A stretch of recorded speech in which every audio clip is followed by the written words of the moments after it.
تقریباً 70-72 گھنٹے سے زیادہ وقت ہو گیا ہے. اتنی بلڈنگیں کولیپس ہیں کہ باڈی نظر آ رہی ہے, اس کا ہاتھ نظر آ رہا ہے. رحم فرما میرے مولا,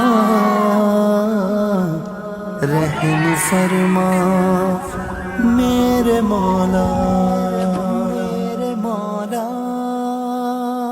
یہ سب دیکھتے ہوئے دل بڑا غمگین ہے اور اللہ کا بہت شکر ادا کرنے کو جی چاہتا ہے کہ اللہ نے ہمیں سلامت رکھا ہے. لیکن ان گھرانوں والوں پر کیا گزر رہی ہوگی, یہ بھی تو ہمارے بھائی ہیں, یہ بھی ہماری بہنیں ہیں. میرا عمل ہے سیاہ نام, مجھے خدایا معاف. تو عجب داستان ہے اس وقت ترکیہ کی اور ان شہروں کی. ہم تو ترکیہ کے ایک شہر ہتائی میں موجود ہے اور بتایا جاتا ہے ایسے 10 سٹیز ہیں جو اس طرح کولیپس ہوئے ہیں.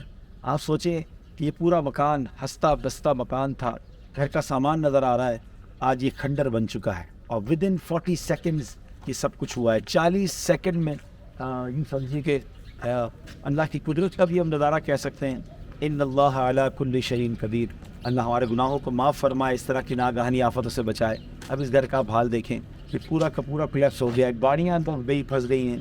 کتنا سامان ہوگا, کروڑوں اربوں روپے کا لوگوں کا سامان, خربوں روپے کا بلکہ میں کہوں کہ یہ لاس ہے, اور یہ ریکور کیسے ہوگا. بہت بڑا مشکل وقت ہے اس وقت ترکیہ گورنمنٹ پر بھی اور ترکی کے عوام پر بھی, کیونکہ اس وقت تو صرف ایک ہی کام ہو رہا ہے کہ لوگ کسی طرح اس ملبے سے نکل آئیں اور پھر کسی طرح ان کی زندگی بچ جائے, کیونکہ ان کو کھانا پینا رہائش دینا یہ اولین ضرورت ہے اور یہ اگلے کئی مہینوں تک چلے گا. اس کے بعد ان کی ریہیبلیٹیشن شروع ہوگی کہ یہ بیچارے رہیں گے کہاں, نہ جانے کتنے عرصے تک خیمہ بستیوں میں رہیں گے.